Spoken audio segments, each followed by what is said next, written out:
साथियों, आप सबका स्वागत है।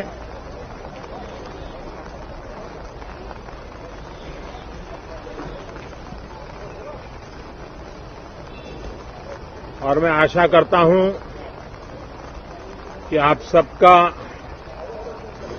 वैक्सीन का कम से कम एक डोज लग गया होगा, लेकिन उसके बावजूद भी मेरी आप सब मित्रों से प्रार्थना भी है, सदन में भी सभी साथियों से प्रार्थना है कि हम सब कोरोना प्रोटोकॉल का पालन करने में सहयोग दें।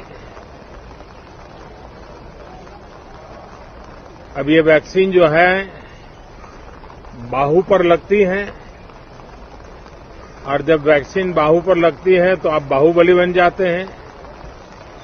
और कोरोना के खिलाफ लड़ने के लिए बाहुबली बनने का एक ही उपाय है कि आपके बाहू पर वैक्सीन लगवा दीजिए। अब तक 40 करोड़ से ज्यादा लोग कोरोना के खिलाफ लड़ाई में बाहुबली बन चुके हैं।